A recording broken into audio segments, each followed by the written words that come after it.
मी हे सांगेन की आज महाराष्ट्र आराध्य दैवत छत्रपती शिवाजी महाराज गुरुवर्य धर्मवीर आनंदीगे साहेब आणि ज्या वास्तूमध्ये आपण आज इथे उभे आहोत त्या स्वर्गीय गंगूबाई संभाजी शिंदे, तर या सर्वांना मानवंदना देऊन जे जिजाऊ शैक्षणिक संस्था निलेश सांबरे साहेबांची शैक्षणिक, सामाजिक, आरोग्य आणि सांस्कृतिक कार्यक्रम जे उपलब्ध करून सर्वसामान्यांना देते।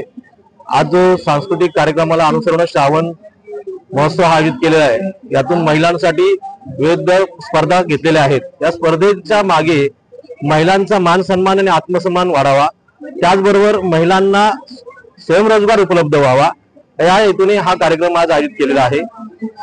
आणि या कार्यक्रमातून आज या सर्वसामान्य ठाण्यातल्या महिलांना एक व्यासपीठ उपलब्ध झालेलं आहे।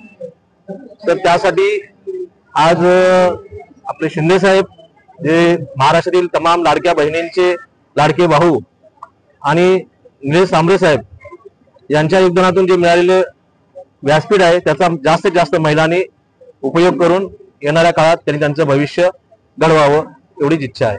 संस्था अगदी 17 वर्षापासून शिक्षण असेल, आरोग्य असेल, महिला सक्षमीकरण असेल, यासाठी पालघर पासून अगदी सिंधुदुर्ग पर्यंत काम करत आहे। परंतु ह्या कामाला आता सांबरे साहेबांच्या ह्या सामाजिक कामाला आता सन्माननीय उपमुख्यमंत्री एकनाथजी शिंदे साहेब आणि शिवसेनेचं बळ मिळालं आहे। आणि याच माध्यमातून जिजाऊ शैक्षणिक सामाजिक संस्था आणि शिवसेना यांच्या संयुक्त विद्यमाने हा श्रावण महोत्सव येथे आयोजित करण्यात आला आहे।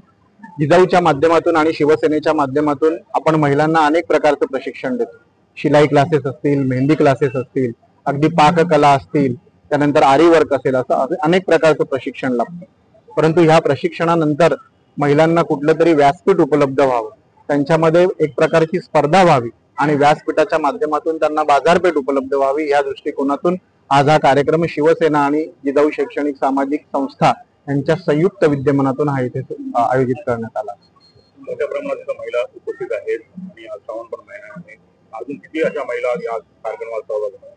मी मगाशी सांगितल्याप्रमाणे शिंदे साहेबांचं बळ सांबरे साहेबांना मिळाल्यामुळे सांबरे साहेबांचं बळ अगदी 100 पटीने वाढलं। जिजाऊ संस्थेच्या उपक्रमाला प्रत्येक वेळी आणि याही आधी पत्रकार बांधवांना माहिती आहे की गर्दी होत होती, परंतु आता शिवसेनेचं एक्स्ट्रा बळ सांबरे साहेबांना मिळाल्यामुळे अशीच गर्दी या पुढच्या कार्यक्रमाला राहील। हा एक प्रकारचा शिंदे साहेबांवरचा आणि सांबरे साहेबांवरचा हा विश्वास आहे। त्या विश्वासाने या महिला इथपर्यंत पोहोचतात आणि जिजाऊ आणि शिवसेनेच्या उपक्रमांमध्ये सहभागी होतात। मला या संस्थेत काम करायला मिळतं।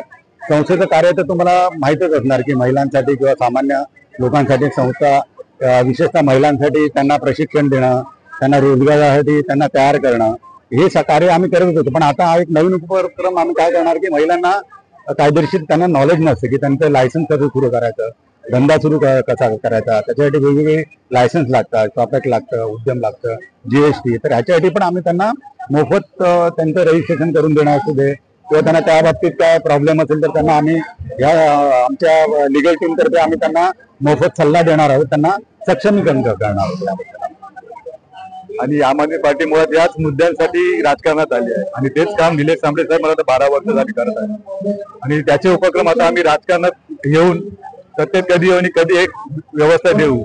तर त्याच्या अगोदरच आम्ही या संस्थेशी जोडून यांचे जे काही उपक्रम आहेत ते आपापल्या विभागात राबवण्यासाठी साहेबांशी भेटलेलो आहोत आणि त्यांचं आता आपल्या दिघ्यामध्ये एक आरोग्य आणि कम्प्युटर आणि एक बरं तर UPSC MPSC मुलांच्या तयारीसाठी आपण एक केंद्र टाकतो आहोत। तर अशा पद्धतीचं समाजसेवा ही सांबरे साहेबांकडून होते।